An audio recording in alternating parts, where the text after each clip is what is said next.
قرآن مجید کی سورہ فرقان 19ویں پارے میں بھی اس کا کچھ حصہ موجود ہے۔ 19ویں پارے میں اللہ تبارک و تعالیٰ نے آیت نمبر 30 سے کفار کے قرآن مجید کی طرف توجہ نہ کرنے پر آپ صلی اللہ علیہ وسلم کو تسلی ارشاد فرمائی ہے کہ ایسا ہر نبی کے ساتھ ہوا ہے اور ہدایت اللہ تعالیٰ کے ہی اختیار میں۔ پھر آیت نمبر 32 میں کفار کے اس اعتراض کا ذکر ہوا کہ پورا قرآن پاک ایک ہی وقت میں نازل کیوں نہیں ہوا، یہ بھی ان کا اعتراض تھا۔ قرآن نے بتایا کہ آہستہ آہستہ تدریجاً نزول میں حکمت یہ ہے کہ وحی کے تسلسل کے ذریعے نبی کریم علیہ السلام کا اللہ تعالیٰ سے تعلق قائم رہے اور آپ کے دل کو قرار اور سکون نصیب ہوتا رہے۔ آیت نمبر 33 میں کفار کے اس اعتراض کا مسقط جواب دینے کا بیان فرمایا گیا ہے، دلائل کے ساتھ اس کا بڑا مسقط، بڑا مدلل اللہ کریم نے جواب ارشاد فرمایا۔ آیت نمبر 35 سے حضرت موسیٰ کا ذکر فرمایا، فرعون کی نافرمانی، قوم نوح، قوم عاد، قوم سمود اور قوم لوط کے تباہ ہونے کا پھر سے یہاں اللہ کریم نے ذکر فرمایا۔ ایک بات یہاں پہ عرض کر دوں، جب سے یہ ذکر شروع ہوا ہے نا ان ساری قوموں کا، تو اشارتاً بہت سارے پاروں میں بار بار ذکر آیا ہے، بار بار ذکر آیا ہے۔ ہمارے ہاں ایک بات 2-3 دفعہ کی جائے تو لوگ کہتے ہیں کہ یہ تو میں نے پہلے بھی سنی۔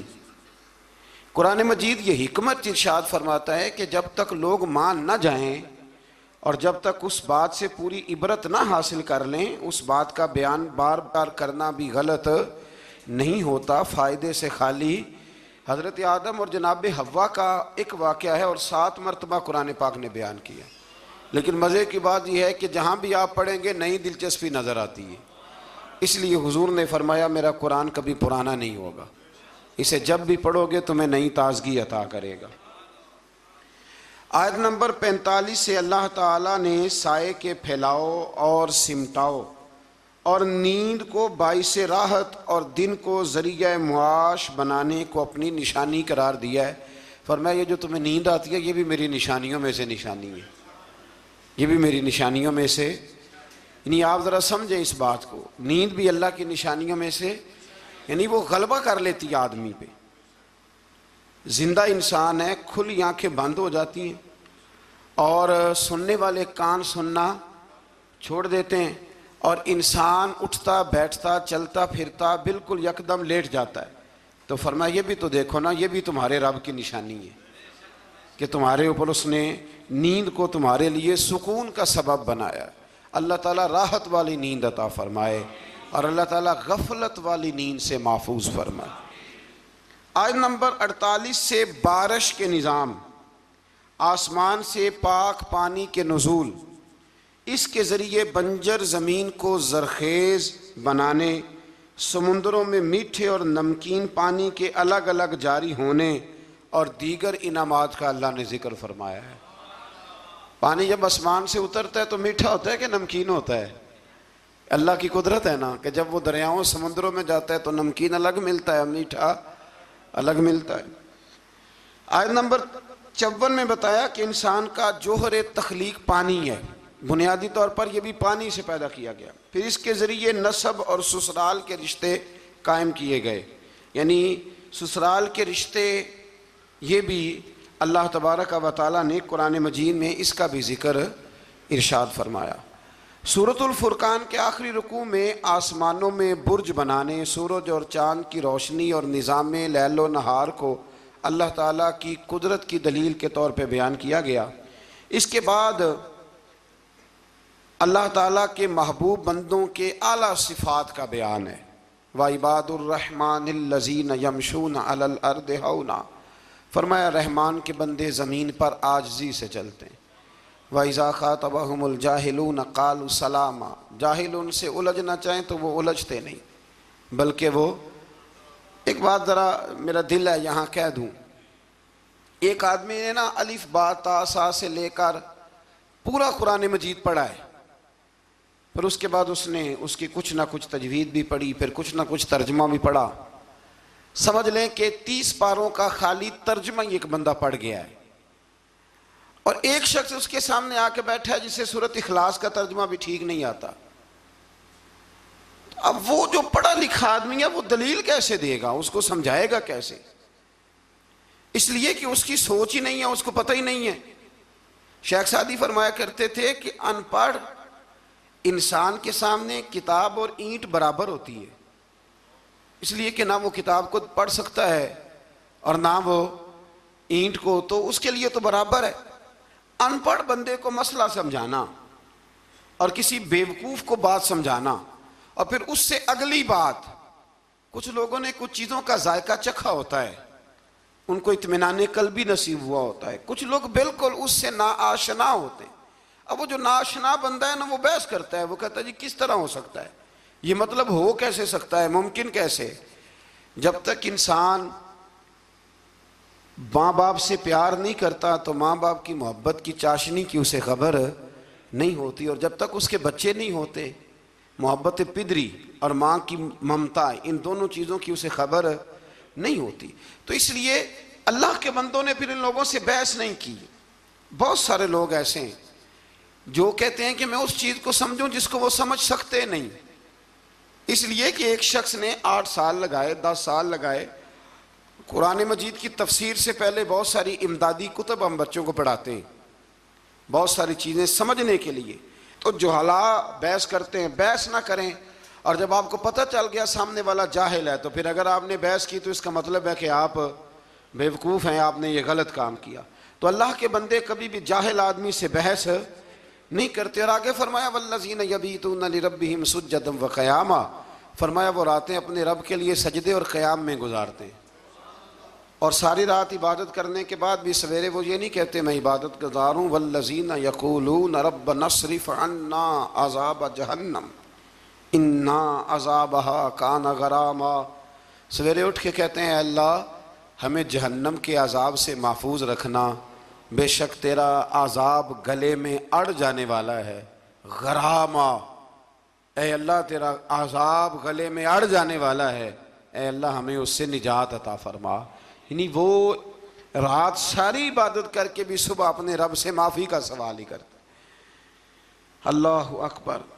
پھر اس سے آگے سورۃ الشعراء شروع ہوتی ہے. اس سورت کی آیت نمبر 224 میں شعراء کا ذکر ہے، اس لیے اس کا نام شعراء رکھا گیا ہے. آیت نمبر 7 میں اللہ تعالیٰ نے زمین سے مختلف قسم کے پودے کے اگانے کو اپنی قدرت کی نشانی بتایا. اسی صورت میں ایک بار پھر حضرت موسیٰ علیہ السلام کے فرعون کے پاس جا کے دعوت حق دینے کا ذکر فرمایا. یہ کئی دفعہ سن چکے ہیں نا آپ، قرآن مجید نے پھر بیان فرمایا ہے. جب انسان الف اللہ سے جڑتا ہے زندگی بدل جاتی ہے. آپ دیکھ رہے ہیں الف اللہ اور انسان، پیر اجمل رضا قدری کے بیانات کے ساتھ. پھر بیان فرمایا. یہ تکرار فائدہ مند ہوتی ہے. العلم بالتکرار. ہمارے جو صرف ناو کے اساتذہ ہیں وہ کہتے ہیں کہ تکرار سے علم آتا ہے، یعنی بار بار کسی بات کے بیان کرنے سے وہ بات یاد ہو جاتی. ایک صاحب مجھے کہنے لگے کہ فلانے علامہ صاحب کی تقریریں مجھے یاد ہو گئی ہیں ساری. میں کہا چل 2-3 سنا بچوں، لیکن سنا سکتے. تکرار فائدہ مند ہوتی ہے. اگر کام کی چیز کی تکرار ہو تو اس کو بار بار سمجھنا چاہیے. تو فرعون کی طرف حضرت موسیٰ علیہ السلام کے بھیجنے کا یہاں اللہ نے ذکر فرمایا. بشری تقاضے کے تحت موسیٰ علیہ السلام کے خدشات کا ذکر ہے. فرعون کی طرف سے موسیٰ کی تربیت کے احسان جتانے کا بھی ذکر ہے. پیچھے آپ پڑھ رہے ہیں نا کہ حضرت موسیٰ اسی کے گھر میں پلے تھے، تو وہ کہے گا کہ میں نے پالا ہے تو آپ مجھے تبلیغ کرنے آ گئے. فرعون نے دعوت توحید کے جواب میں کہا کہ رب العالمین کون ہے؟ انہوں نے فرمایا وہ آسمانوں اور زمینوں، مشارق اور مغارب اور تمہارا اور تمہارے آباء و اجداد کا رب ہے. اس مقام پر بھی ایک بار پھر جادوگروں کے مقابلے میں موسیٰ علیہ السلام کے معجزات، خاص طور پر وہ جو آپ کا عصا اژدہا بن گیا تھا نا اور پھر وہ غالب آ گیا تھا، اس کے آنے کا پھر ایک دفعہ اللہ نے ذکر فرمایا. پھر جادوگروں کے ایمان لانے اور فرعون کی طرف سے قید میں ڈالنے، ہاتھ پاؤں کو مخالف سمت میں کاٹنے اور سولی پر چڑھانے کی دھمکی کا بھی ذکر ہے. پھر اس بات کا بیان ہے کہ موسیٰ علیہ السلام بنی اسرائیل کو لے کر گئے. سامنے سمندر تھا، پیچھے فرعون تھا. اور اس کے پیروکاروں کا تعاقب بھی تھا۔ اللہ کے حکم سے موسیٰ علیہ السلام کی لاٹھی کی ضرب سے سمندر بھی پھٹ گیا، بنی اسرائیل کے رستہ بنا، وہ سلامتی کے ساتھ سمندر پار چلے گئے، فرعون اپنے لاؤ لشکر سمیت سمندر میں غرق ہو گیا۔ یا مفسرین نے ایک اور بات چھیڑی ہے، حضرت موسیٰ علیہ السلام ڈنڈا پھینکتے ہیں، وہ اژدہا بن جاتا ہے، اور سارے جو ان کے بڑے بڑے سام تھے جادوگروں کے وہ کھا جاتا ہے۔ حضرت موسیٰ علیہ السلام ڈنڈا مارتے ہیں، پتھر سے پانی نکل آتا ہے۔ حضرت موسیٰ وہی ڈنڈا مارتے ہیں تو سمندر سے 12 رستے بن جاتے ہیں۔ تو یہ ڈنڈا فرعون کو کیوں نہیں مارا انہوں نے؟ یہ ڈنڈا فرعون کو کیوں نہیں مارا؟ یہ مفسرین نے بحث چھیڑی ہے۔ اللہ نے انہیں طاقت دی ہے نا، اور وہ جہاں جہاں چاہتے ہیں ان کا وہ عصا مبارک کام آتا ہے، تو ایک مارتے اس کو بھی کام ختم ہو جاتا۔ تو پھر سمجھ لیں کہ اللہ نبی کو جو معجزہ دیتا ہے تو حکم دیتا ہے کہ یہ آپ نے استعمال بھی میرے حکم سے ہی کرنا ہے۔ ولی کو جو کرامت دیتا ہے تو فرماتا ہے یہ استعمال بھی آپ نے میرے حکم سے کرنی ہے۔ اس لیے پیچھے آپ پڑھ رہے ہیں کہ اللہ فرماتا ہے کہ ہم کافروں کے مطالبے پہ عذاب نہیں نازل کریں گے۔ کہتے ہیں جی اتنا ہی کامل ہے تو پھر دکھائے نا کچھ ہے، تو یہ تو بولی میں آپ کو سنایا ہوں، یہ تو کفر کی بولی ہے۔ تو ابو جہل کہتا تھا پھر لائیے عذاب، لائیے ہمارے اوپر عذاب جس کی آپ بات کرتے تھے۔ تو یہ تو بولی بڑی غلط ہے کہ کوئی شے ہے تو دکھاؤ، یہ تو بات بڑی دور جاتی ہے۔ اللہ ہدایت کا نور عطا فرمائے۔ آیت نمبر 69 سے پھر ایک بار حضرت ابراہیم کا ذکر ہے۔ سبحان اللہ، کیسے پیارے نبی ہیں اللہ کے، بار بار رب کریم ان کی شانوں کا بیان فرماتا ہے۔ وہ اپنی قوم کو بتوں کی بے بسی کی جانب متوجہ کرتے تھے۔ پھر ابراہیم علیہ السلام اللہ تعالیٰ کی نعمتوں کا اعتراف کرتے ہوئے فرماتے اللہ نے مجھے پیدا کیا ہے، وہی ہدایت دینے والا ہے، وہی مجھے کھلاتا ہے، وہی پلاتا ہے، جب بیمار ہوتا ہوں تو وہی مجھے، اللہ اکبر، کئی دفعہ ایک ہی ڈاکٹر سے دوائی لیتے ہیں تو آرام آ جاتا ہے، پھر دوبارہ اسی سے لیتے ہیں تو آرام۔ اس کا مطلب ہے کہ حضرت ابراہیم فرماتے ہیں کہ شفا بھی میرا اللہ ہی مجھے دیتا ہے۔ پھر فرمایا وہی میری روح قبض کرے گا اور آخرت میں دوبارہ پیدا کرے گا، مجھے یقین ہے قیامت کے دن میری خطاؤں کو بھی معاف فرمائے گا۔ ابراہیم فرما رہے ہیں اللہ کے نبی، انہوں نے کون سی خطائیں کی تھی جی؟ ساری زندگی اللہ کی راہ میں جہاد کرتے گزر گئی، پھر بھی ڈر کے دعا مانگتے ہیں۔ سنگیو غافل نہ بنے، غافل، ہر وقت معافی مانگنا یہ اللہ کے بندوں کا طریقہ ہے۔ میرے رسول کریم علیہ السلام نے فرمایا میں دن میں 100 دفعہ اپنے رب سے استغفار کرتا، بار بار استغفار کریں، بار بار اس سے معافی مانگیں، وہ معافی مانگنے والے سے بڑا ہی راضی ہوتا ہے۔ اللہ توفیق عطا فرمائے۔ یہ انبیاء کا ہمارے لیے تعلیم ہے، یہ تعلیم امت ہے، ورنہ انہوں نے کون سی خطائیں کی؟ اللہ اکبر۔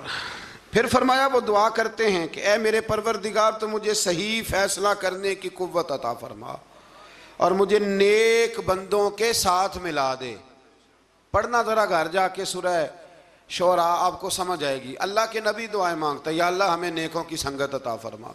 ہمارے زمانے میں ضرورت ہی کوئی نہیں نیکوں کی، اور پھر سنگت، پھر ان کے ساتھ رہنا، پاس بیٹھنا، اس کی ضرورت ہی کوئی نہیں۔ سارے خود ہی بڑے بڑے پیر کامل ہیں، بلکہ اب تو بہت سارے لوگ کہتے ہیں پیر صاحب کو بھیجو تھوڑی دیر میرے پاس بیٹھے میں کو سبق پڑھاؤں، معاذ اللہ تعالیٰ۔ اے اللہ بعد میں آنے والے لوگوں میں میرا ذکر خیر سچائی کے ساتھ جاری فرما، مجھے جنت کی نعمتوں کا وارث بنا اور مجھے قیامت کے دن رسوا نہ فرمانا۔ یہ پتہ کیا ہے؟ یہ نا بندے کا اللہ سے رشتہ ہے، یہ رشتہ ہے۔ بندہ جب اس کی نعمتوں کو سوچتا ہے اور پھر اپنے روزمرہ کی عبادت کو، نیکی کو سوچتا ہے، تو پھر کہتا ہے اللہ تو نے بڑا دیا ہے، مجھے رسوا نہ کر دینا۔ یہ کئی دفعہ خفیہ تدبیر بھی ہوتی ہے نا، ہاں یہ کئی دفعہ بہت شانیں جب مل جاتی ہیں تو خفیہ تدبیر بھی ہوتی ہے، خفیہ تدبیر بھی ہوتی ہے۔ ایک درویش کہا کرتے تھے کہ جب اللہ تعالیٰ تمہیں دنیا میں بہت سارا اجر دے دے نا، نیکیاں دے دے، پیار کرنے والے دے دے، دولت دے دے، تو پھر بھی اللہ سے ڈرا کرو کہیں ایسا تو نہیں کہ وہ ساری نیکیوں کا اجر دنیا میں دینا چاہتا ہے اور آخرت میں تمہارا حصہ ہی کوئی نہیں، سارا کچھ یہی نہ دے دے۔ اس لیے اس کی بارگاہ ناز میں یہ بھی دعا فرمائیں کہ اللہ قیامت کی رسوائی سے محفوظ فرمائے۔ اللہم استرنا بسترک الجمیل، اللہ سونے پردوں میں سے ایک پردہ نصیب فرما۔ آیت نمبر 91 سے متقین اور سرکش لوگوں کے ساتھ ہونے والے سلوک کا ذکر فرمایا۔ ایک نے ساری زندگی تقویٰ کیا، ایک نے سرکشی کی، گھوڑوں کی طرح بھاگا، مرضی کی زندگی جیا۔ اللہ نے دونوں کا ذکر فرمایا اور فرمایا گمراہ لوگوں کے جہنم میں آپس میں لڑنے اور ہر طرف سے نا امید ہونے اور ان کے دنیا میں واپس جا کر ایمان لانے کی ناممکن خواہش ہے۔ یہاں بڑے لوگ کہتے ہیں جی اللہ چاہے اور نیکوکاروں کو جو ہے وہ معاذ اللہ دوزخ میں ڈال دے اور ہمیں اللہ چاہے تو بخش دے۔ جس نے اٹھتی ہوئی جوانی میں بھی اپنی نظر جھکا کے رکھی اور جیب میں لاکھوں کروڑوں ہونے کے باوجود بھی اپنے رب کی رضا والی بات کی، اور تو ساری زندگی گزارے بے حیائی اور فحاشی میں اور دعوے تو عجیب کر دے۔ اللہ بے نیاز ضرور ہے پر بے انصاف نہیں، بے نیاز ضرور ہے پر وہ بے انصاف، یہ سمجھ لیں۔ ہاں کسی کو یہ دعویٰ نہیں کرنا چاہیے کہ میں نیک ہوں تو جنت میرے نام الاٹ ہو گئی ہے، دعا کرنی چاہیے اور اس کی بارگاہ میں معافی چاہنی چاہیے، لیکن یہ جو گناہگار پھر دلیروں جیسی باتیں کرتے ہیں نا، اس کا تو معاملہ یہ ہے کہ ایک گناہگار اوپر سے سینہ زور، یہ ظلم ہے، یہ جبر ہے، اس سے بچیں۔ ہاں اگر کوئی رب کی رحمت کا بازو تھام کے بات کرے گا تو اللہ بڑا ہی کرم فرمانے والا ہے۔ آیت نمبر 105 سے نوح علیہ السلام کی دعوت حق کا ذکر ہے۔ وہ رسول امین تھے، سرکش لوگوں نے کہا ہم آپ پر کیسے ایمان لائیں، آپ کے پیروکار تو پسماندہ لوگ ہیں۔ یہ نوح علیہ السلام کی قوم کا ذرا انداز سن لیں، کہنے لگے پسماندہ سے غریب سے بندے آپ کے کلمہ پڑھنے والے ہیں، ہم چودھری ہو کہ آپ کو مان جائیں، یہ کیسے ہو سکتا ہے؟ پھر نوح علیہ السلام اللہ تعالیٰ سے اپنے اور اپنی قوم کے درمیان آخری فیصلے کی دعا مانگتے ہیں۔ اللہ تعالیٰ ان کو اور ان کے پیروکار مومنوں کو کشتی کے ذریعے نجات عطا فرماتا ہے اور سرکش قوم طوفان میں ڈوب جاتی۔ آیت نمبر 124 سے حضرت ہود علیہ السلام اور ان کی قوم عاد کا ذکر ہے۔ اللہ تعالیٰ نے اس قوم پر نعمتوں کی فراوانی کی، چوپایوں، اولاد اور نہری باغات کی صورت میں فرمائی۔ انہوں نے مضبوط مکانات اور بلند مقامات پر عشرت گاہیں تعمیر کر لیں۔ آج کل بھی فارم ہاؤس نہیں بن جاتے جلدی سے، فارم ہاؤس بن جاتے۔ بالآخر نبی کی تکذیب کی بنا پر اللہ نے اس قوم کو بھی ہلاک کر دیا۔ پھر آیت نمبر 141 سے حضرت صالح علیہ السلام اور ان کی قوم سمود کی نافرمانیوں کا ذکر ہے۔ ان پر اللہ تعالیٰ نے نعمتوں کی فراوانی فرما رکھی تھی، میٹھے چشمے، باغات، زرخیز زمین کی کثرت، پہاڑوں کو تراش کر مکان بناتے تھے، لیکن جب انہوں نے ناقۃ اللہ یعنی اللہ کی اونٹنی کی بے حرمتی کی تو ان پر عذاب نازل ہوا۔ تو جو ناقۃ اللہ کی بے ادبی کرے، اللہ کی اونٹنی کی، اس پر عذاب نازل ہوتا ہے، تو جو رسول اللہ کی بے ادبی کرے اور جو اولیاء اللہ کی معاذ اللہ بے ادبی کرے، اس کا کیا حال ہوگا؟ اللہ تعالیٰ ہدایت کا رستہ نصیب فرمائے۔ آیت نمبر 160 سے لوط علیہ السلام اور ان کی قوم کا ذکر ہے۔ اس قوم کی بدعمالیوں کا ذکر ہے کہ وہ حلال بیویوں کو چھوڑ کر غیر فطری طریقے سے اپنی جنسی خواہش پوری کرتے تھے، گناہ کے اڈے آباد کرتے تھے۔ لوط علیہ السلام کی بیوی بھی ان کے ہم خیال تھی۔ بالآخر اللہ تعالیٰ نے اس قوم کو بھی تباہ و برباد کیا۔ پھر شعیب علیہ السلام اور ان کی قوم کا ذکر ہے۔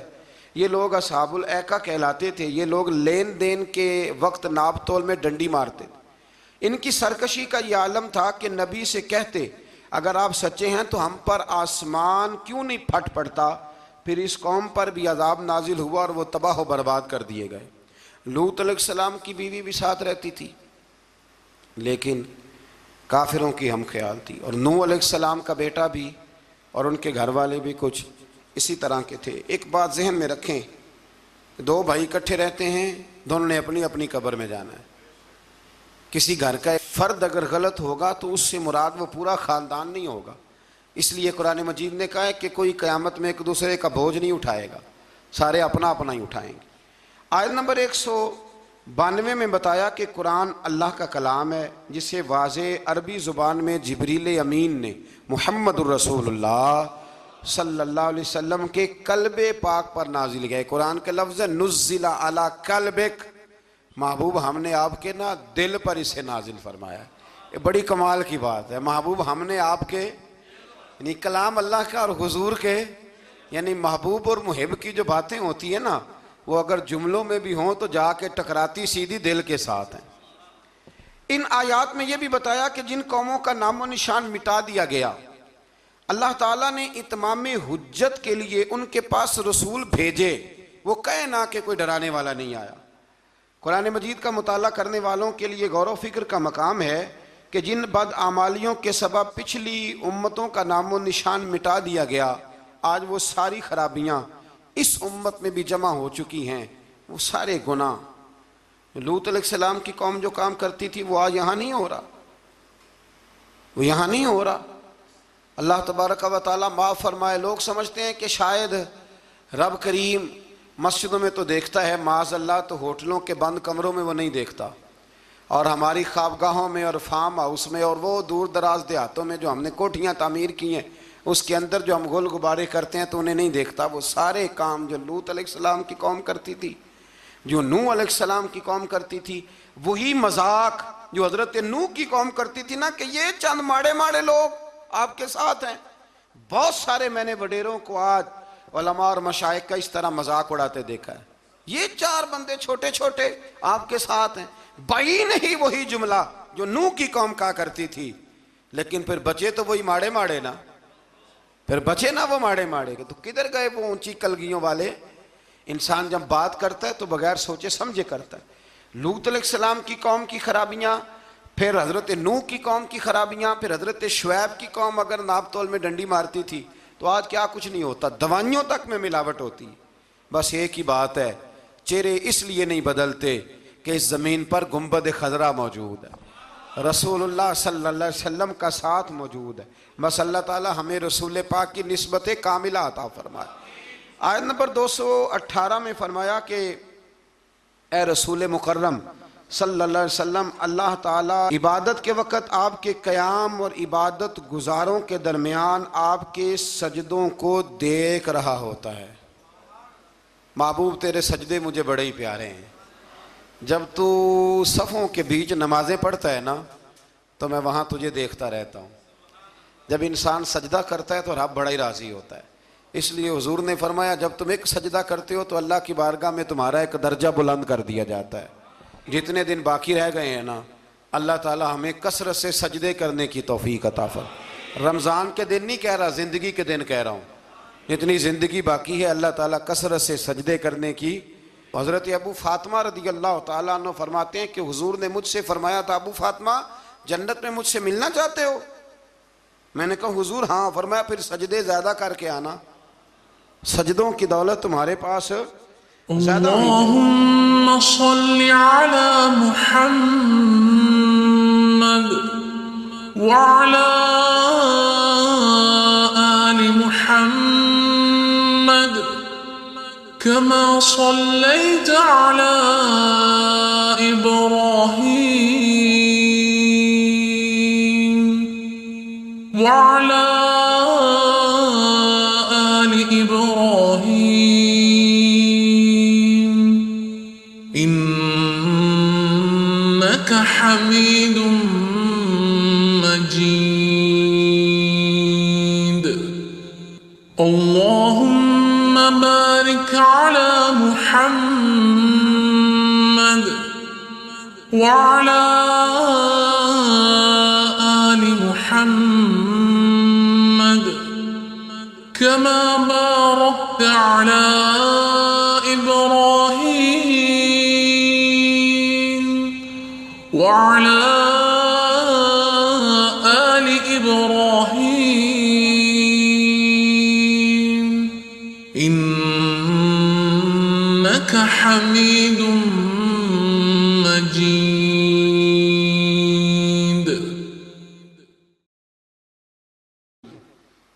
پھر آگے شروع ہوتی ہے سورہ نمل۔ نمل کہتے ہیں چیونٹی کو، یہ چیونٹی کے نام پر اللہ نے سورت رکھ دی۔ پیچھے میں آپ کو بہت ساری سورتوں کے نام یاد کرا آیا ہوں، ایک سورہ نحل بھی ہم نے پڑھی تھی۔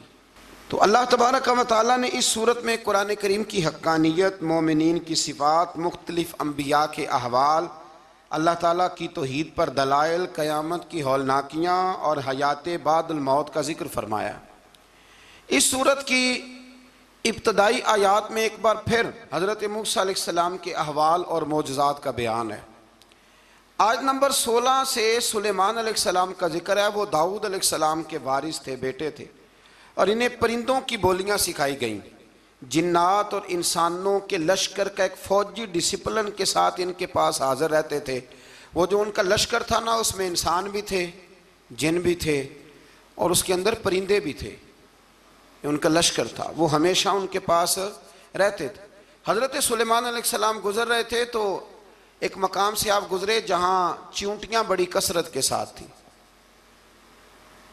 تو ایک چیونٹی جو ان چیونٹیوں کی سردار تھی، ان چیونٹیوں کی بڑی تھی، اور مفسرین کرام نے یہ بھی لکھا ہے کہ وہ تھی بھی ایک آنکھ اس کی کوئی نہیں تھی، ایک ٹانگ اس کی کوئی نہیں تھی، لیکن اس حال میں بھی وہ چیونٹی جو تھی وہ چیونٹیوں کی قیادت کر رہی تھی۔ تو حضرت سیدنا سلیمان علیہ السلام کا لشکر جب وہاں سے گزرا تو وہ کہنے لگی یا ایھا النمل ادخلوا مساکنکم، کہنے لگی چیونٹیوں اپنے بلوں میں گھس جاؤ، کہیں ایسا نہ ہو کہ سلیمان علیہ السلام کا لشکر بے دہانی میں، سلیمان کا لشکر توجہ نہ کرے اور تمہیں پاؤں کے نیچے مسل دے، لہذا اس طرح کرو کہ تم اپنے اپنے بلوں میں گھس جاؤ۔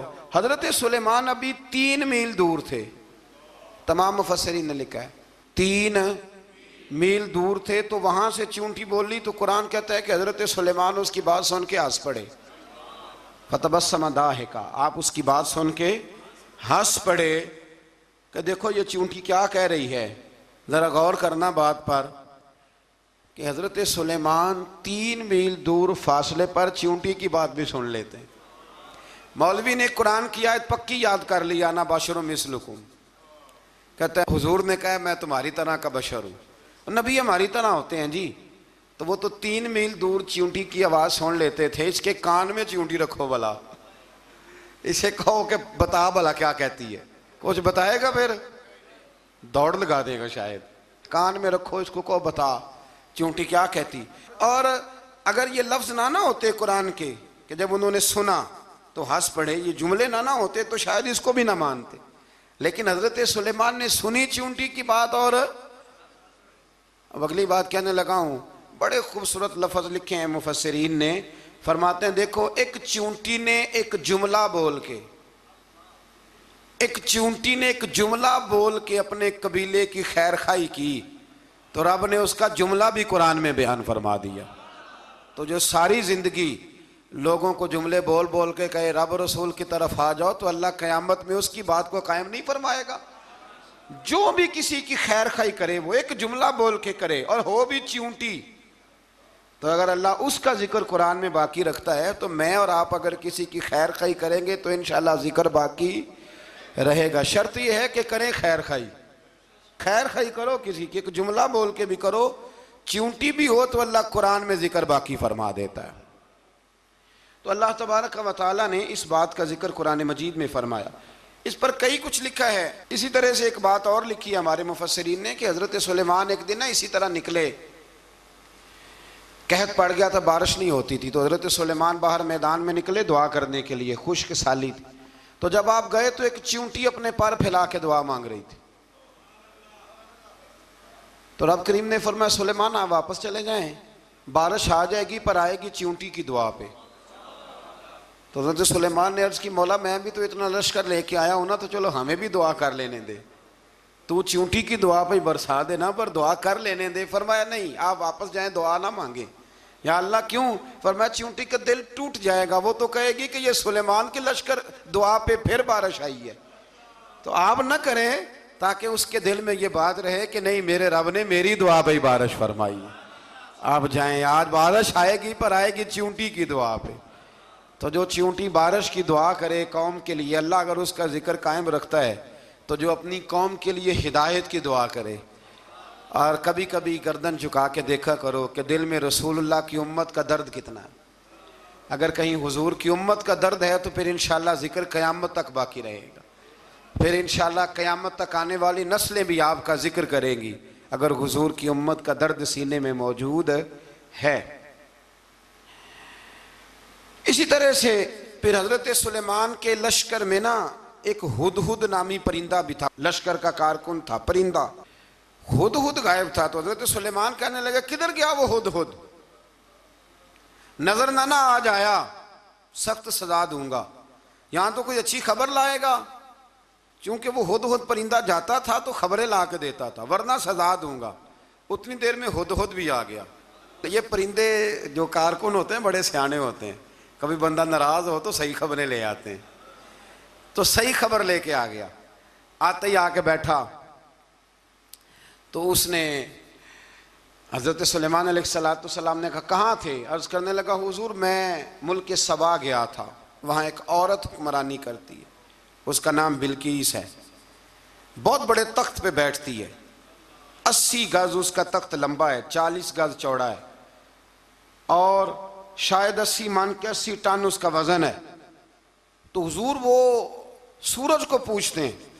حضرت سلیمان نے فوراً خط لکھا، فرمایا جا کے اسے میرا خط دے دو کہ یہاں تو کلمہ پڑھ کے ہماری فرما بردار بن جائے، ورنہ تیار ہو جائے.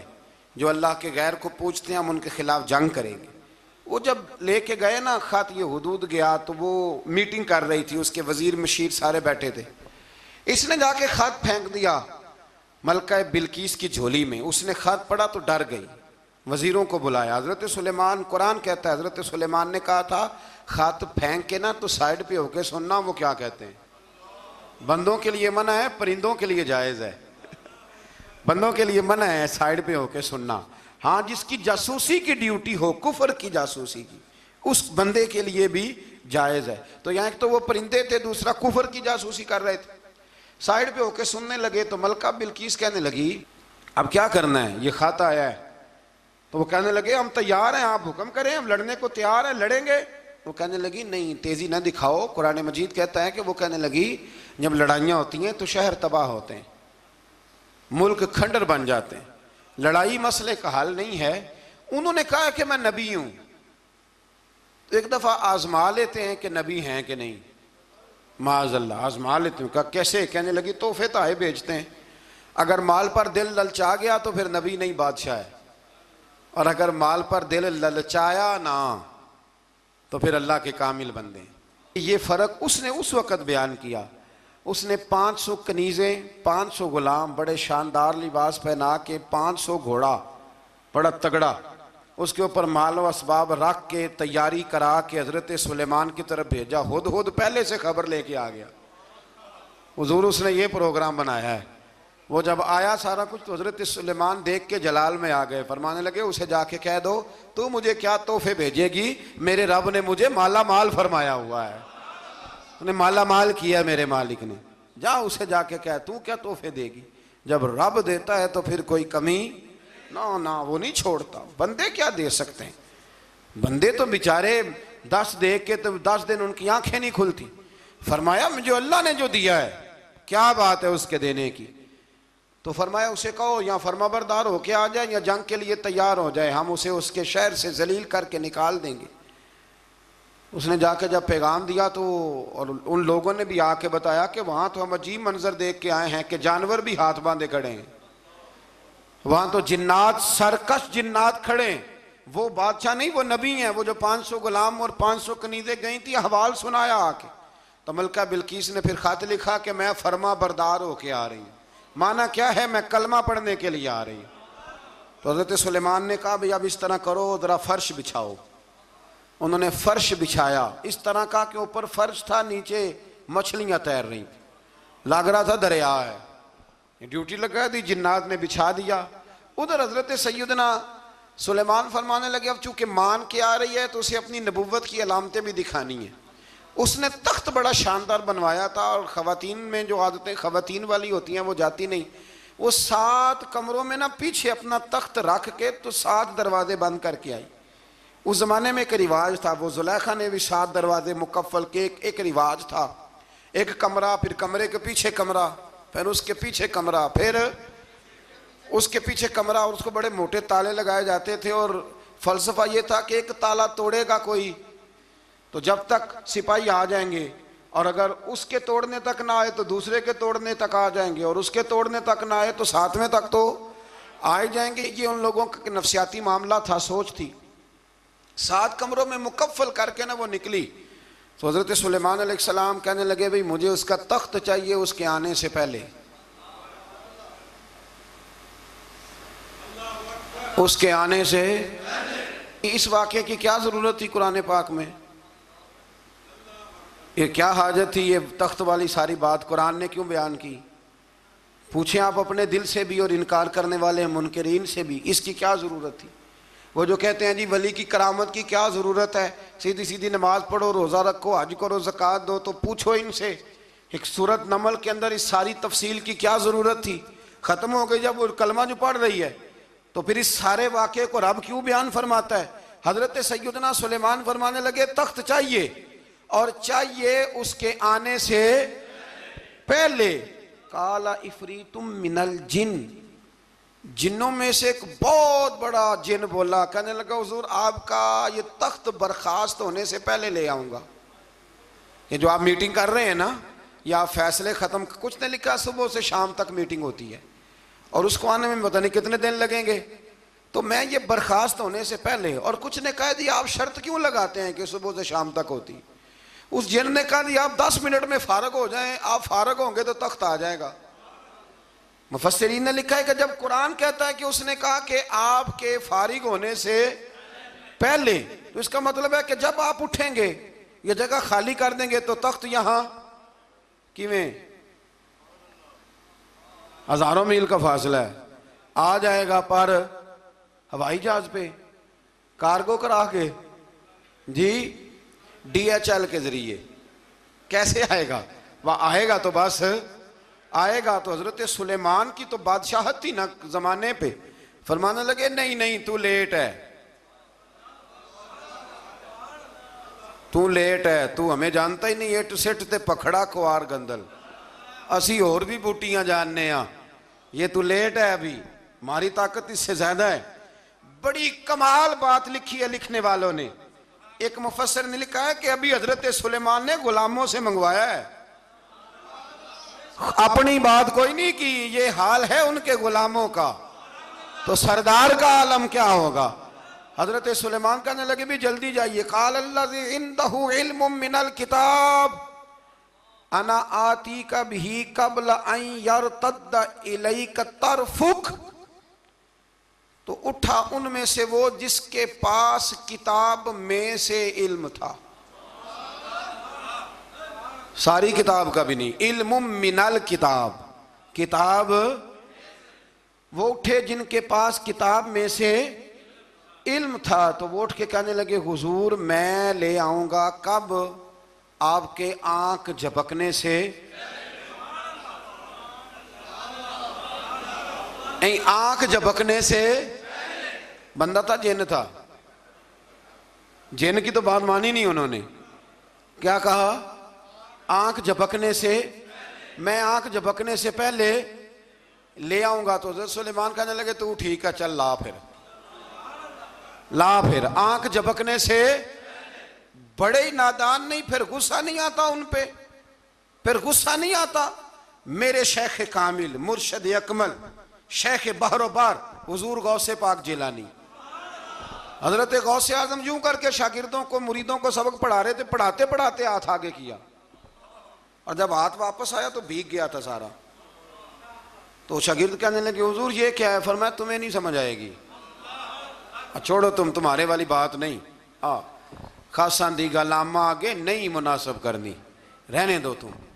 کچھ وقت گزرا تو کچھ لوگ آ گئے، ابھی کلاس ختم نہیں ہوئی تھی، کپڑے بھیگے ہوئے، وہ شاگرد پہلے ہی منتظر تھے، کہا تمہیں کیا ہوا؟ کہنے لگے دریا میں جا رہے تھے، اچانک ہچکولیں آنے لگے، تو ہم نے کوئی کسی بے عمل کا بازو تو نہیں نہ تھاما، ہم غوث اعظم کے ماننے والے ہیں، تو دریا میں کہا یا شیخ عبد القادر جیلانی شیئا للہ، اللہ کے راستے میں مدد کرو، تو کہنے لگے بس ایک ہاتھ ہی آیا ہے، اور یوں کشتی کھینچ کے باہر نکالی ہے۔ تو اب وہ شاگرد سارے چپ کر گئے، کہنے لگے جواب کیوں نہیں دیتے؟ انہوں نے کہا تم نے ہاتھ دیکھا ہے پہنچتا ہوا، اور ہم نے ہاتھ دیکھا ہے یہاں سے جاتا ہوا، تم نے پہنچتا ہوا دیکھا ہے، تو ہم نے۔ حضرت بہاؤالحق نقشبند بخاری، ان کی ایک مریدنی تھی، اوپر چبارے پہ کسی نے اس کی عزت پہ ہاتھ ڈالا، چبارے پہ، اوپر والی منزل پہ، اس مریدنی نے اپنی عزت بچانے کے لیے چھلانگ لگا دی. جب وہ نیچے گر رہی تھی تو حضرت بہاولک نقشبند بخاری پہنچ گئے. نیچے کوئی ایسا بندوبست کر دیا، کوئی چارپائی بچھا دی، کوئی ایسا جس پہ وہ آ کے آرام سے گری اور بچ گئی. حضرت صاحب کی طرف دیکھ کے کہنے لگی کہ حضور آپ کب آئے؟ فرمانے لگے پتر جب تو چبارے سے چلی تھی تب میں بخارے سے چلا تھا. جب تو چبارے سے چلی تھی نا تب میں بخارے سے چلا تھا، اور تیرے نیچے آنے تک میں بھی پہنچ گیا ہوں. میں بھی مالیدہ کم راکھی کرنا، پھل کچے ہون یا پکے، اے پیر مریداں دے سر تے ہی رہندا ہے. اے جھوٹے ہون یا سچے، یہ پکی غلامی کریں یا کچی کریں، پیر کی بھی مجبوری ہوتی ہے. کیا کریں، پیر مریداں دے سر تے ہی رہندا ہے. اے جھوٹے ہون یا سچے، کیا کیا جا سکتا ہے. لیکن نا نافرمان بیٹے کا بھی تو جائیداد میں حصہ ہوتا ہے نا. نافرمان بھی ہو تو جائیداد میں حصہ تو، چلو باپ ناراض رہے گا تو اللہ ناراض رہے گا، بات الگ ہے، پر جائیداد کا حقدار تو ہے نا، چاہے نافرمان ہی ہے. پیر مریداں دے سر تے ہی رہندا ہے. اے جھوٹے ہون یا. پھر وہ تخت آ گیا تو حضرت سلیمان سے پوچھا یہ کیا ہے؟ قال ھذا من فضل ربی. فرمانے لگے کچھ بھی نہیں. حضرت سلیمان کہنے لگے یہ میرے رب کا فضل ہے. شاید سب مفسرین نے بڑی بڑی باتیں کی ہوں، پر یہاں ایک قاضی ثناء اللہ پانی پتی رحمۃ اللہ علیہ کا فقرہ میں پڑھ رہا تھا، بڑا مزہ آ رہا تھا.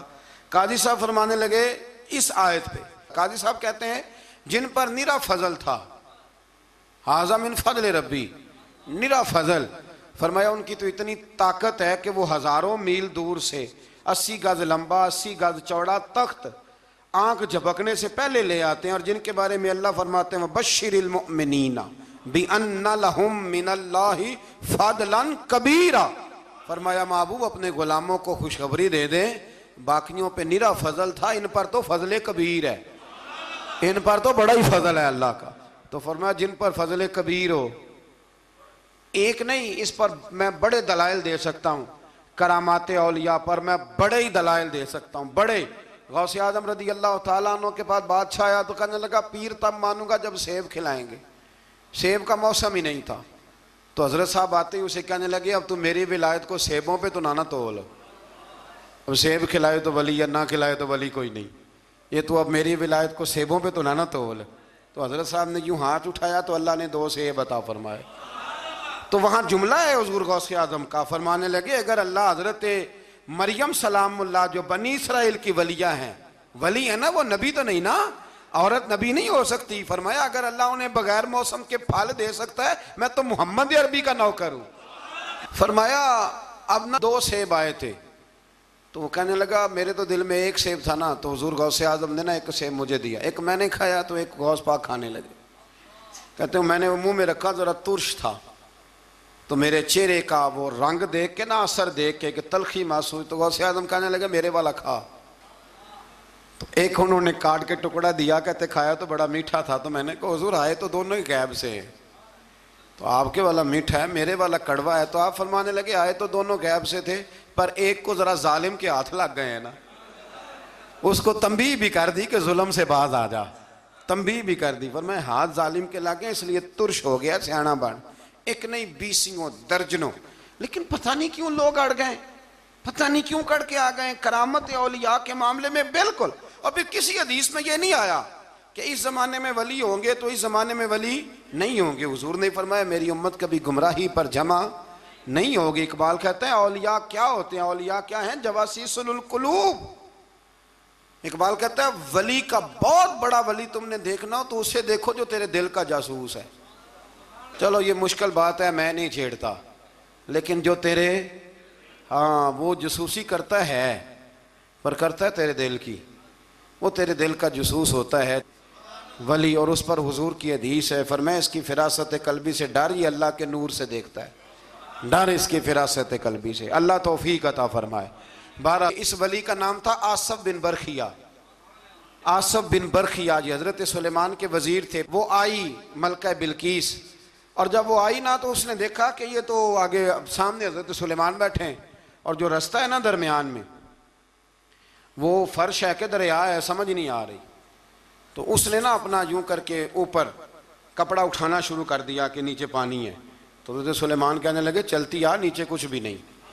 اس نے پیر رکھا، نیچے مچھلیاں بھی تیرتی جا رہی تھیں۔ حضرت سلیمان علیہ السلام، آج بھی اللہ نے توفیق دیا نا، لوگوں نے اس طرح کی تعمیرات بعد میں کی ہیں، لیکن اس کے موجد، اس کے پہلے بنانے والے حضرت سلیمان ہیں اللہ کی دی ہوئی توفیق سے۔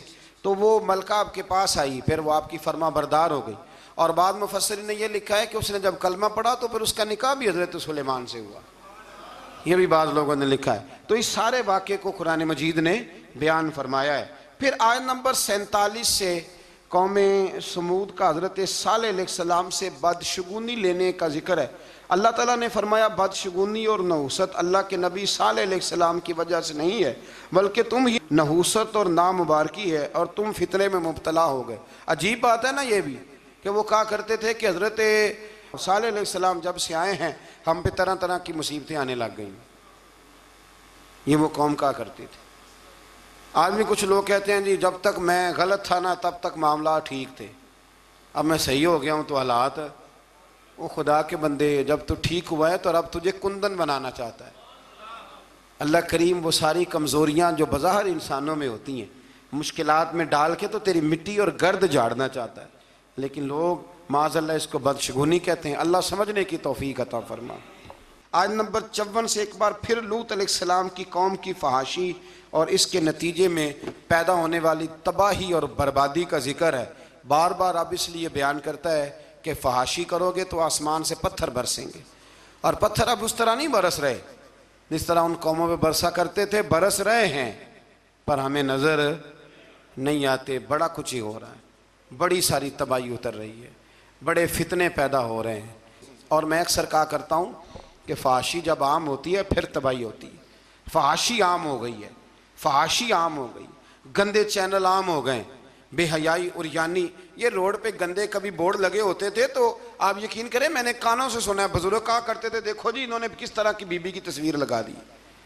بہت زمانہ نہیں گزرا، مجھے یاد ہے ہم چھوٹے تھے تو صابن پر ایک دفعہ فوٹو چھپ گئی مرد عورت کی اکٹھی، تو اتنا احتجاج ہوا، شاید میں کہیں فائلوں میں تلاش کروں تو نوائے وقت کی وہ مجھے کٹنگ مل جائے کہ وہ صابن نے ریپر سارا ضائع کیا۔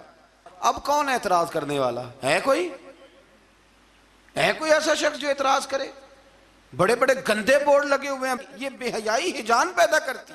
میں نے آپ کو قرآن مجید سنایا نا کہ اللہ فرماتا ہے کہ جو عورتیں بوڑھی ہو گئی ہیں اب نکاح کی قابل نہیں رہی، وہ پردہ نہ بھی کریں تو ان کو گنجائش ہے، لیکن اس کے بعد کہا اگر کر لیں تو ان کے لیے بھی بہتر ہے۔ تو جب بے حیائی اور فحاشی عریانی عام ہوتی ہے تو پھر یہ حال ہوتا ہے کہ نوجوانوں کے جذبات میں ہجان پیدا ہوتا ہے، بچیوں کے جذبات میں ہجان پیدا ہوتا ہے۔ اسلام گناہ سے نہیں منع کرتا، گناہ کے طریقوں سے بھی منع کرتا ہے۔ میں کہا کرتا ہوں کہ نوجوانوں کی ہر وقت نگرانی کی ضرورت ہوتی ہے، ہر وقت۔ یہ چڑھتی ہوئی جوانی سیلاب ہوتی ہے، یہ اگر کسی طرف بہہ جائے تو تباہی اتر جاتی ہے، خرابی ہو جاتی ہے۔ اقبال نے نا اپنے بیٹے کو ایک دعا دی تھی، ایک دعا۔ میری علامہ شاہ احمد نورانی صاحب رحمۃ اللہ علیہ سے پہلی ملاقات ہوئی تو اب تو خیر یہ رواج ہے نا تصویریں لینے کا، اس وقت آٹوگراف لینے کا رواج ہوتا تھا۔ تو میں طالب علمی کا زمانہ تھا، میں ڈائری لکھا کرتا تھا۔ اس سے پہلے بھی مجھے حضرت ایک دفعہ یہ شعر میں پڑھ چکا تھا، سن چکا تھا، تو میں نے ان کے سامنے نا یہ کیا آگے کچھ آٹوگراف کے لیے، تو انہوں نے مجھے یہ اقبال کا شعر لکھ کے دیا، حیا باقی نہیں ہے زمانے کی آنکھ میں، خدا کرے کہ رہے تیری جوانی بے داغ، خدا کرے کہ رہے تیری۔ اقبال نے یہ نہیں کہا اپنے بیٹے سے، یہ بیٹے کا نام لکھی کہ تیری آنکھ میں حیا نہیں، بلکہ کہا حیا باقی نہیں ہے زمانے کی، زمانہ بے حیا ہے۔ تو دعا ہے کہ ہمارے بچوں کی جوانیاں، اور ایک دفعہ دھبا لگ جاتا ہے نا جب، تو پھر شیطان ایک دفعہ رستہ دکھاتا ہے تو پھر مائل کرتا ہے، اور پھر جو دوسری تباہی ہے شادیوں کے لیٹ ہونے کی، وہ اس سے بڑی قباحت ہے۔ کل بھی میں نے کہا تھا، آج پھر کہتا ہوں، خدا را اس پر نظر ثانی کریں۔ شریعت ہمیں بڑی آسان دی ہے، نہ سونا ٹھنڈا میٹھا اور پیارا دین اللہ نے ہمیں دیا ہے، جو اگر ہم عمل کریں تو کتنا ہمارے لیے آسان ہے۔ ہم نے اپنے لیے مشکلات اکٹھی کر لی ہیں، اللہ تعالیٰ سب کے حق میں آسانیاں فرمائے۔ اور اس کی بنیاد وہی معاملہ ہے کہ اگر بے حیائی کو کنٹرول کیا جائے تو اس طرح کے سارے واقعات کو کنٹرول کیا جا سکتا ہے، اور اگر وہ والی سزائیں دی جائیں جو اسلام نے رکھی ہیں اسلام نے رکھی ہیں سنسار کرنے والی، اور چوک میں سنسار کرنے والی، اس کو روڑے مارو اگر شادی شدہ ہے تو، چوک کے اندر اسے سنسار کرو، اس کو بھگاؤ پیچھے سے روڑے مارو، اگر یہ والی سزا دی جائے تو نشان عبرت بن جائے۔ لیکن ہمارا قانون ہے نا، کہتے ہیں جی گنجائش نہیں اس میں، بھئی اللہ رسول کا نظام عمل کرنے کے لیے گنجائش نہیں۔ اللہ تبارک و تعالیٰ اللهم صل على محمد وعلى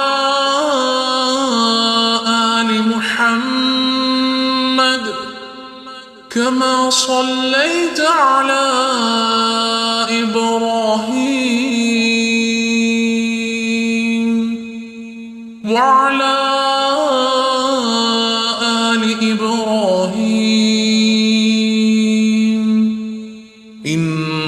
إنك حميد مجيد اللهم بارك على محمد وعلى آل محمد كما باركت على إبراهيم وعلى آل إبراهيم إنك حميد